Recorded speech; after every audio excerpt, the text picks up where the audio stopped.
Happy Monday, dudes and dudettes. It's your boy P Plays TCG, and today I'm here with another video, and I'm going to break down my Nats qualifying Roanoa Zoro deck list, baby.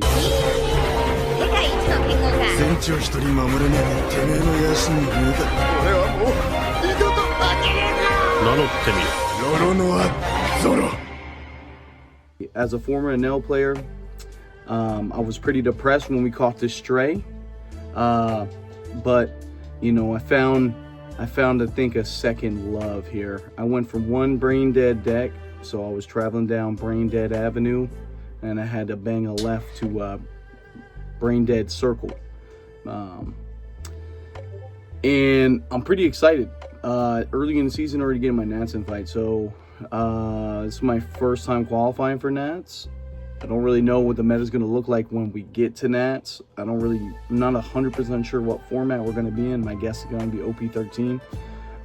But for now, I'm just going to keep letting this mofo carry me, bro. This guy is an absolute tyrant. And in games that I wasn't even supposed to win, I won. So without further ado, let's check out the deck list and I'll break it down.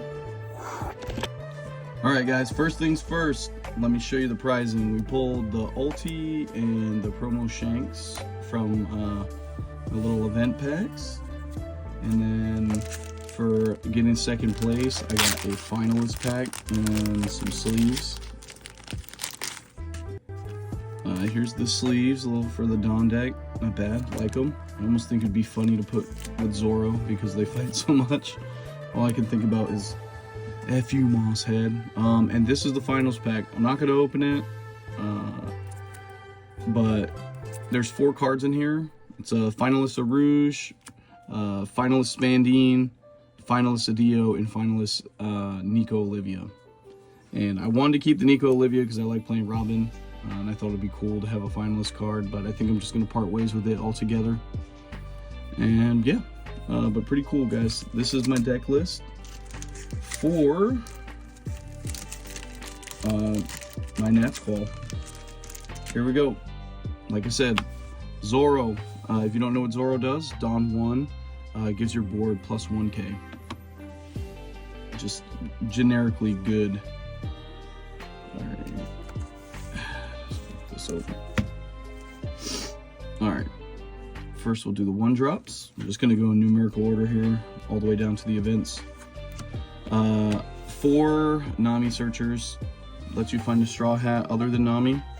It's really good. Next card, one of my MVPs for the weekend is Makino. Makino is a 2k, but she's also Dawn 1. Activate main. You can rest this Dawn 1 to pay to player. Activate main, rest this character, buff something 3k. So you can just start the aggression very early with this card, and it's very good, especially with this next card, the 1-drop Buggy.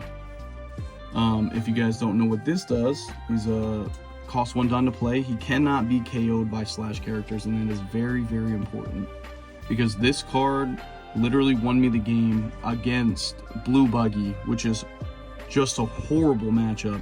Because they can play the 7-drop that says I can't attack with 3 and 4 cost characters, which means my entire deck is pretty much unplayable. But little did I know until I played the matchup, every character except for their searcher is a slash character, so he could not be KO'd. He tried everything he could to get rid of him. But what he does is he searched for red events, top 5 for red events. Next, this card didn't really come up much, but there are some like cheeky things that you can do with it. Is the 1-drop Nico Robin. On play, you can KO up to one of your opponent's characters 1,000 power or less. One card I'm considering cutting, but I don't know. Like I said, didn't really come up over the weekend, so I don't know. We'll see. Next card, another card that I'm considering cutting is the new 2-drop Sanji from Starter Deck 21. It says select up one of your Straw Hat type characters with 6,000 power or more. If the selected character attacks during this turn, the opponent can't do blocker. Basically, I like to call him Diable Sanji, because it's, you know, kind of funny. But it didn't really come up. He's a 2K counter. That's what I use him for most of the time. Another card that I'm considering maybe moving around for a different 2K or something else. But we'll see. I got a lot of play testing doing in the future here. Next, the Super Spot build Duck Troops. Really just a 2K. Never use the when attacking, because really this is just VV support. This gives your leader -5 and bounces it to your hand. I mean, like, if you need like a Hail Mary play, I guess, towards the end of the game, where you just need a 2K to win, I could see that being viable, but most of the time he's either a 2K or you're just playing him off of Chopper or Shut Up and Come With Us. Let's go gambling! Next, this is basically the MC of this entire deck. We got the 3-drop Chopper from OP08. If you didn't know what he does, on your turn on play, look at top 5 cards of your deck, play an animal with 4,000 power or less rested from your deck in any order. And it comes up clutch, especially if you find him off of the 1-drop event, which we'll talk about here in a minute. He just helps you flood the board early in the game, and you can save these low-cost characters early, because we're not really worried so much about having a hand size. We want to save our characters as much as possible so we can just keep cracking people in the face. The name of this game is just aggro. We want to just, every turn we want to be turning things sideways and hitting them in the face. Next, 3-drop Zoro. He has Rush. Once again, just another great character. You just put him on the board and let him do his thing, start cracking. Next, we have the EB01 Tony Tony blocker. That's what I call him anyway.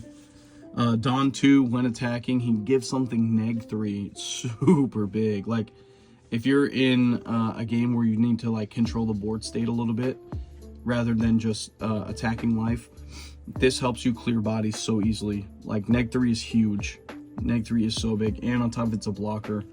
So, like late game, once again, the clutch event that I told you about, it's very, very good. Next, we have Robson. This card put in so much work for me over the weekend. Robson is a 3/4. He's an animal, so you can play him off the Chopper, you can play him off the event. And Don 2, he has Rush.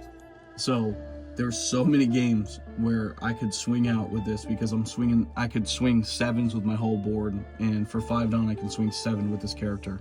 It's excuse me. It's very good.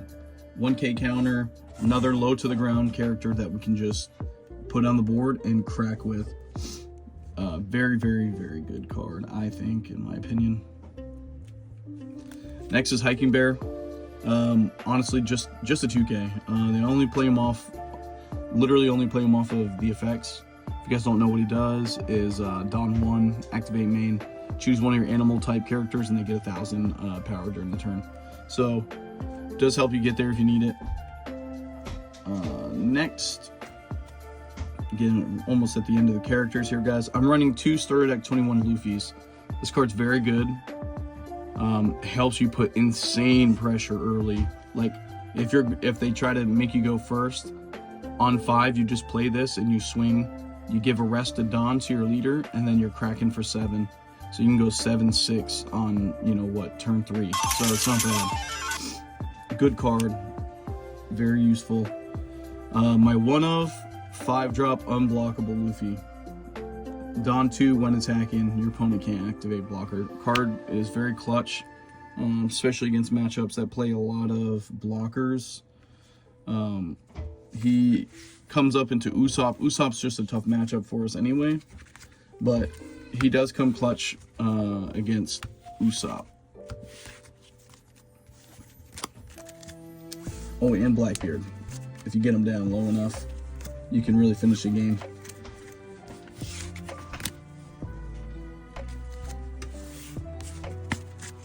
Alright, next are the events. We run 4 Shut Up and Come With Us. This card is very, very clutch.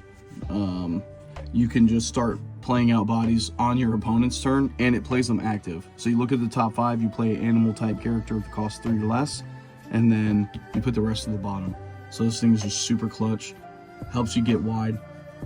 There was one game where I double Shut Up and Come With Us, and I played 2 3-drop choppers, and after that was just wraps. They could not keep up with the aggression that I had. Next, another card that I'm considering cutting down, but came up a few times. I literally used this card every turn to save my Buggy. When they had, like, actually against Buggy, this card was clutch. I think I used it 2 or 3 times to save my Buggy because they were just loading Dawn up on their searcher because it was the only thing they could do to crack it, and this just puts me over the top, and they're never expecting it. And on top of that, you get out of the attack and you blow the threat up. So now they can't answer the 1-drop. And last but not least is the new Starter Deck 21 Gum Gum Mole Pistol.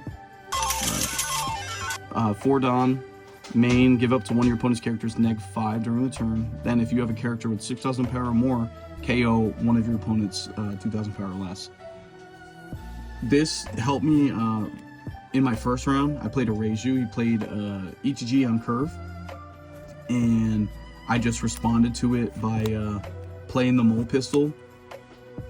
He had Mole Pistol and I think like a Tony Tony chopper blocker. So what I did, since it was sideways and I already had a 6K character, I played the Mole Pistol. I negged 5 to the Ichiji, and then I popped his blocker, and then I just cracked the Ichiji. It was like a 1K. So this card's clutch. I'm thinking about going up 1 on it, just for the removal to answer bodies so I can continue my aggression. But I don't know. There's still a lot of testing to do. Nats is quite a bit away, so like I said, I don't know what it's going to look like. But I am super happy with how consistent this deck felt.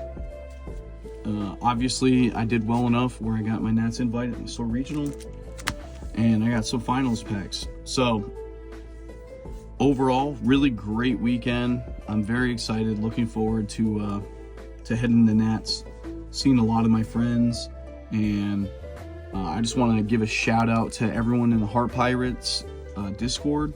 Without y'all, I would not be able to be where I'm at right now. With how much I've grown in the game just in the few months that I've been around and being able to play test with just absolute killers. It's been great. Shout out to all my my homies in Murray, Kentucky, and Clarksville, Tennessee, especially Chill Warlord, Legit Vocals, and Ray. Y'all have just taken me under your wing and really helped me develop as a player altogether. So I really appreciate y'all, and I love all my playtest partners and everything. And I'm just over the moon, man. I can't wait to keep playing around with the deck and testing things out and giving you guys more content. I got some videos of my 4-0 run on Piss Kid, so that's going to be coming up. I'll do a deck profile on that and put up some of the gameplay. And yeah, that's pretty much it. I'm done yapping. I appreciate you all tuning in and checking it out. Hopefully you guys test the deck out, you like it. Tell me what you like, what you don't like. Tell me what you do and don't like about the videos, and what you would like to see in the future. Alright guys, appreciate y'all, and I'll see you in the next one. Peace.